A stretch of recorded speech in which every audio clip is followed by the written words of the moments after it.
Hi friends, இன்றைக்கி tips video தான் பார்க்க போகிறோம்.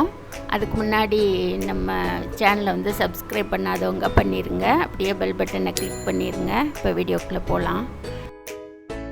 வெண்டைக்காய் நம்ம எவ்வளோ தான் பிஞ்சா நுனியை ஒடிச்சு அந்த மாதிரி மார்க்கெட்லேயோ கடையில் வாங்கிட்டு வந்திருப்போம். ஆனால் ஃப்ரிட்ஜுக்குள்ளே வச்சுட்டா எல்லாம் முற்றி போயிடும் 2-3 நாளில்.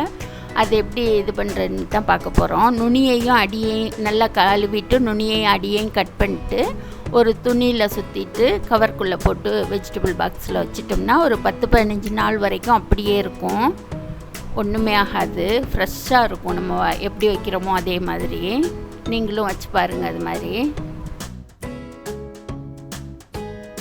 அடுத்து நம்ம பீட்ரூட் வாங்கினோம்னா சாதாரணமாக வெட்டி தோல்லாம் அந்த மாதிரி போட்டுருவோம். அப்படி இல்லாமல் இந்த மேல் பக்கமாக நுனி பக்கமாக கொஞ்சம் இந்த இப்போ நான் கட் பண்ணுற மாதிரி கட் பண்ணுங்கள்.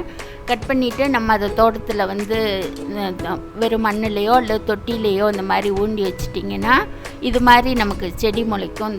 அது அடுத்த இதில் ஒரு 2 மாதத்தில் திரும்ப நம்மளே பறிச்சிக்கலாம். என்ன தான் நம்ம கடையில் வாங்கினாலும் வீட்டில் நம்மளாக போட்டு பறிக்கிறது அது ஒரு சந்தோஷம் தானே. அந்த மாதிரி பண்ணலாம். வேஸ்ட்டாக தூக்கி போடாமல் அப்படி தொட்டியில் ஊண்டி பாருங்கள், அழகாக வளரும். அப்புறம் கருவேப்பிலை இப்போ நமக்கு இந்த மாதிரி கொத்து கொத்தாக கொடுப்பாங்க, குச்சியாக ஒடிச்சு. அதில் கொஞ்சம் முத்தின குச்சி லைட்டாக அந்த நமக்கு தெரியுமில்ல முத்தின குச்சின்னு ஒரு மாதிரி அதில் இந்த கற்று வச்சுட்டு கரெக்டாக கீழே மேலேயும் கிராஸாக அப்படி கட் பண்ணுங்கள். சின்ன குச்சி போதும், ரொம்ப பெரிய குச்சியெல்லாம் கட்டிங் தேவையில்ல. இதை நம்ம அதே மாதிரி தொட்டிலேயோ நம்ம மண்ணிலையோ அப்படி கிராஸாக சாய்ச்சி ஊண்டிட்டோம்னா அதுலேருந்து நமக்கு தலைய ஆரம்பிச்சிரும். நம்ம கருவேப்பிலை செடி நர்சரியில் அந்த மாதிரிலாம் போய் வாங்க வேண்டாம். கட்டிங்ஸும் யார்ட்டையும் கேட்க வேண்டாம். அந்த பாருங்கள், நான் இப்படி ஊண்டியிருக்கேன் பாருங்கள், நான் ஊண்டியிருக்கேன் எல்லாமே தலையுது. அந்த மாதிரி நீங்கள் பண்ணலாம். ஆனால் கட் பண்ணுறதுல தான் இருக்குது. கட் பண்ணும்போது கொஞ்சம் நார் உறிஞ்சி அந்த மாதிரிலாம் ஆயிடுச்சுன்னா முளைக்காது. கரெக்டாக சொல்லுவாங்கள்ல இந்த வெட்டு 1-2 துண்டுன்னு, அந்த மாதிரி நீங்கள் கட் பண்ணணும். கரெக்டாக கட் பண்ணிட்டீங்கன்னா இந்த மாதிரி அழகாக நமக்கு வீட்டிலே வச்சிடலாம், தளைஞ்சு வந்துடும். அடுத்து இப்போ நம்ம வெள்ளைப்பூண்டு அந்த மாதிரிலாம் மாதம் 1 கிலோ 2 கிலோ அப்படி வாங்குவோம். ரசப்பூண்டு பெரிய பூண்டுன்னு தனியாக. அது என்ன ஆகும்னா உள்ளுக்குள்ளே ஒரு பூண்டு அந்த மாதிரி ஒரு பல்லு அந்த மாதிரி அழுகி போயிருந்துச்சுன்னா அந்த ஈரத்துக்கு உள்ளுக்குள்ளே எல்லாமே அழுகிரும், நமக்கு தெரியாது மேலே லேயர் இருக்கிறதுனால. அப்புறம் பார்த்தா அந்த வெள்ளைப்பூடே கூடாயிரும். அதனால் நம்ம ஃப்ரீ டைமில் என்ன பண்ணணும், அதை அந்த கொஞ்சம் தோல்லாம் நல்லா படைச்சி சுத்தம் பண்ணி வைப்போம்ல, அப்போ அதை வச்சுட்டு அந்த உதிர்ந்துருக்கும்ல சில பூண்டு, அதை மட்டும் நம்ம உரித்து தனியாக ஒரு கழுவிட்டு டப்பர்வேரில் போட்டுட்டு நம்ம ஃப்ரிட்ஜுக்குள்ளே வச்சுக்கலாம். அப்பப்போ நமக்கு தேவைக்கு ஏற்ற மாதிரி யூஸ் பண்ணிக்கலாம். அதே மாதிரி தான் சின்ன வெங்காயம் நம்ம என்ன தான் கொஞ்சம் பார்த்து பெருசாக வாங்கியிருந்தா கூட அதில் ஒட்டிகிட்டு இருக்கிறது சின்ன சின்ன அந்த பல்லு இருக்கும். அதை நல்லா படைச்சி சுத்தம் பண்ணிவிட்டு அந்த சின்ன ஒட்டிகிட்டு இருக்க அந்த இதெல்லாம் மட்டும் பிரித்து எடுத்துகிட்டு அதையும் தனியாக உரித்து எடுத்து வச்சு கழுவி டப்பாவில் போட்டு அடைச்சி வச்சிடலாம். ஃப்ரிட்ஜில் தேவையானப்போ யூஸ் பண்ணிக்கலாம். அப்புறம் அந்த பெரிய வெங்காயத்தை மட்டும் நம்ம போட்டு வச்சிட்டோம்னா அது நம்ம சமைக்கும் போது எடுத்து யூஸ் பண்ணிக்கலாம். இந்த மாதிரி இது ரெண்டையும் கழுவிட்டு தனித்தனி டப்பர்வேரில் போட்டுட்டு ஃப்ரிட்ஜுக்குள்ளே வச்சுக்கலாம். தேவையானப்போ யூஸ் பண்ணிக்கலாம். அடுத்து நம்ம என்ன பார்க்க போகிறோம்னா, இப்போ இந்த வெங்காயம் வெள்ளைப்பூடு இந்த தோலெல்லாம் உரித்தோம் இல்லையா, இந்த மாதிரி அது அப்புறம் வீட்டில் இந்த பழத்தோல் கழிவு வாழைப்பழத்தோல் இந்த மாதிரிலாம் இருக்கும்ல, இது நம்ம எப்படி உரமாக்குறது அப்படின்றத பற்றி தான்.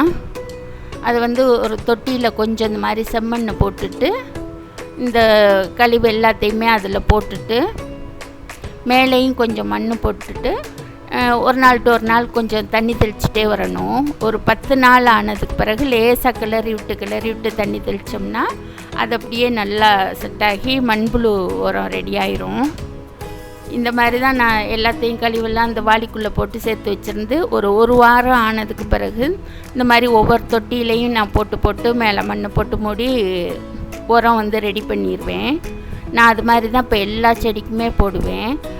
அந்த மண்புழு உரம் உங்களுக்கு காமிக்கிறேன் பாருங்கள். இப்போ இந்த பாருங்கள், அதில் எவ்வளோ மண்புழு இருக்குன்னு. லைட்டாக லேசாக கலர்னா கூட பாருங்கள் எவ்வளோ பெரிய பெரிய மண்புழுன்னு சொல்லிட்டு இந்த மாதிரி வந்துடும். அடுத்து இதை நம்ம எல்லா செடிகளுக்கும் கொஞ்சம் கொஞ்சம் அள்ளி போடலாம். போட்டுட்டா நமக்கு செடி சூப்பராக வளரும். காய் காய்க்கிற செடினாலும் சரி எல்லாத்துக்குமே போடலாம், நல்லா வரும். அடுத்து வந்து நம்ம முட்டை செய்யும் போதெல்லாம் அந்த ஓடெல்லாம் ஒரு டப்பாவில் போட்டு சேர்த்துட்டே வாங்க. ஓரளவுக்கு சேர்ந்ததுக்கு பிறகு மிக்சியில் வந்து அதை நல்லா பவுடராக அடிச்சுட்டு இதே மாதிரி தான் அதையும் செடிகளுக்கு வந்து போட்டுட்டு, நான் வந்து இப்போ இன்றைக்கி அதை வந்து ஒரு காய்க்கிற மிளகாய் செடிக்கு போட போகிறேன். இதை வந்து நல்லா பவுடராக அடிச்சுட்டு அந்த தூரில் போட்டுட்டு லேசாக கிளறி விட்டுட்டு மேலே தண்ணி தெளிச்சு விட்றலாம். இது வந்து நான் சாயந்தரம் 4:30 மணிக்கு தான் போடுறேன். ஆனால் பயங்கர வெயில் பாருங்கள், அதனால தான் செடியெல்லாம் கொஞ்சம் வாடின மாதிரி இருக்குது. மற்றபடி ஒன்றும் இல்லை, வெயில் பாருங்கள் எப்படி அடிக்குதுன்னு. ஆனால் இந்த மாதிரி போட்டே வந்தீங்கன்னா பாருங்கள் அந்த செடியில் எவ்வளோ காய் இருக்குதுன்னு சொல்லிட்டு. ஒரு மிளகாய் செடி தான், ஆனால் பாருங்கள் அவ்வளோ ஃபுல்லாக செடி ஃபுல்லாக காயாக இருக்கும் பாருங்கள். இது மாதிரி நீங்களும் பண்ணுங்கள் வீட்டில். இந்த வீடியோ பிடிச்சிருந்தா கீழே கமெண்ட் பண்ணுங்கள். அடுத்து வேறு ஒரு வீடியோவில் பார்க்கலாம். தேங்க்யூ.